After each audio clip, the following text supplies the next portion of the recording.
BBCनि सिङाव थानाय थाइखाजरा एरियानि बानजायनायाव साननैनि जोलुर बादायलायनाय हाबाफारि लादों। चिरां जिल्ला थुक्राझार BBCनि सिङाव थानाय थाइखाजरा एरियानि बुहुत सारियालि गामिनि गेलेग्रा फोथाराव थाइखाजरा एरिया लाइमोननि बानजायनायाव साननैनि जोलुर बादायलायनाय हाबाफारि लादों।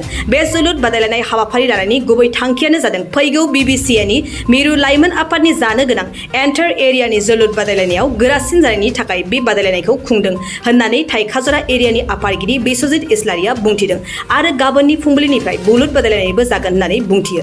दिनै गिबि खेबाव बादायलायदोंमोन दादगारि एरिया, बिनि हेंथायै रुनिकाटा एरियाया बादायलायदोंमोन। बे बादायलायनायाव ट्राइब्रेकाराव 1 गलआव देरहासारनो हायो। बे हाबाफारियाव आलासि महरै बाहागो लाफैदों BBCA मिरु लाइमोन आफादनि बिनोद बसुमतारी आरो मिरु लाइमोन नेहाथारि प्रमद बसुमतारी आरो गोबां दैदेनगिरिफोरा नुजाथियो।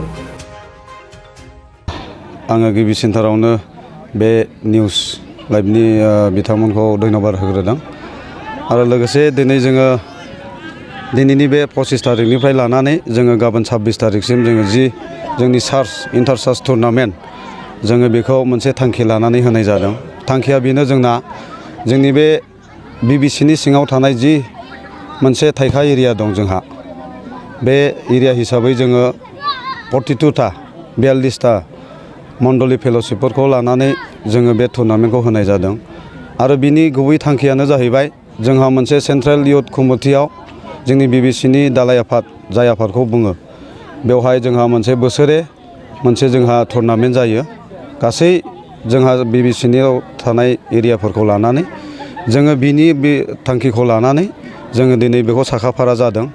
जोङो बाव फुटबलजों लोगोसे जि लाइमोन सिख्लाफोरनि जोङो बे थ्र' बलखौबो जोङो गाबोननिफ्राय होगोन आरो जोङो बेखौ सेलेक्सन खालामनानै जोङो बेखौ मोनसे मोजां टिम बानायनानै जोङो बेखौ सेन्ट्रेलसिम जोङो फाथायहरनो थाखाय जोङो थिरांथा लादों। आरो बेल' नङा, जोंनि थांखिया बे जोहोलाव सिख्लाफोरखौ जोङो माब्रैबा जोङो मोजां खालामनो हागोन। गोबां दानि समाव जोङो नुयो माखासे जोङो मबाइलनि गेम्सफोरजों माखासे ड्राग्स बायदिसिना जानाय लोंनाय गाज्रि गोबां बिथिंजों गोदोनाय बेबादि समखौ जोङो मोनबोनो हादों।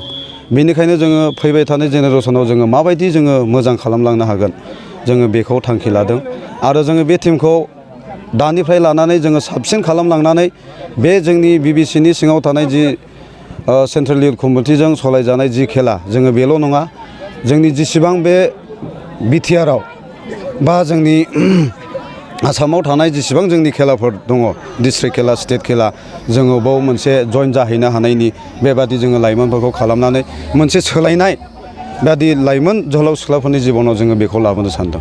गासै टिमा 7था टिमा बाहागो लानो हादों। बेयाव फार्स्ट टाइमावनो जोङो रुनिकाटा एरिया हिसाबै 5 मण्डली फेल'शिपजों मोनसे टिम बानायदों।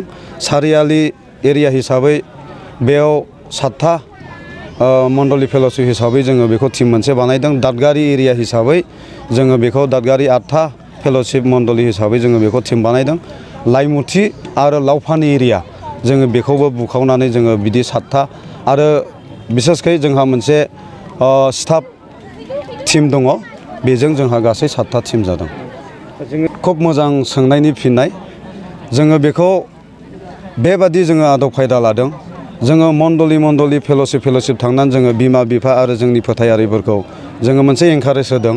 फैबाय थानाय जोहोलाव सिख्लाफोरखौ जोङो बबे बिथिंजों लाङोब्ला जोङो माबायदि मोजाङाव लाबोनो हागोन, जोङो बेखौ जोंनि बिसेसकै गारजेनफोरखौ जोङो लोगो हमनानै रायलायदों आरो जोङो बेखौ मोनसे समाव जोङो बेबादि थाबोनाय समफोर जादोंब्लाबो जोङो नैबे समनिफ्राय जोङो कन्टिनिउ साबसिनै जोङो बानायलांनो थाखाय बेखौ जोङो गारजेनफोरजों रायलायनाय जादों।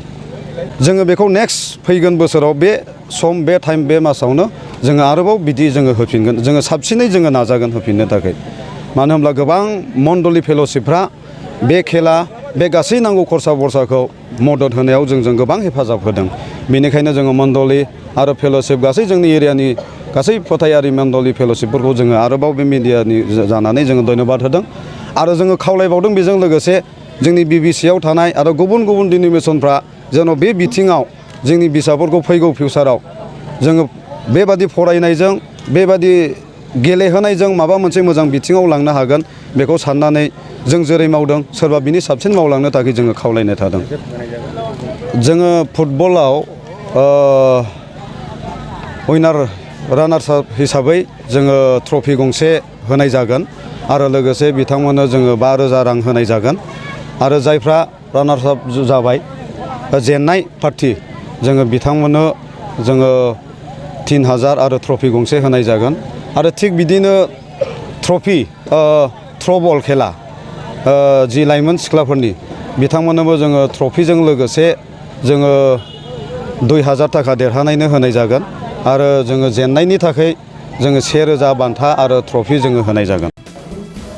गोजोनथाव खौरां नोंथांनि रोंगौथिखौ दिन्थिनो थाखाय फैगासिनो गोदान खाबु बडलेण्ड गट टेलेन्ट गोजौसिन जौसाङाव दिन्थिनायनि खाबु बिटिआरआव बडलेण्ड गट टेलेन्ट सिजन 2आ फिन सौफैगासिनो नोंथांनो गोदान खाबु लाना जाय जौसाङाव नोंथाङा गावनि गुनगोनां रोंगौथिखौ दिन्थिनो हागोन जानो गोनां बडलेण्ड गट टेलेन्ट सिजन 2 निनो अडिशननि अक्ट'खौबो थि खालामनानै होखानाय जाबाय फारि बायदियै फैगौ 25 जुलाइ दाननिफ्राय लानानै 2 आगस्त खालारसिम मख'नाय जायगाफोराव लानाय जागोन मख'जाथावदि अडिशन रेजिस्ट्रेशननि खालामनो थाखाय 8399890945 9101102339 आरो 9577573499 जानबुं अनजिमायाव जगाजग खालामनो हागोन।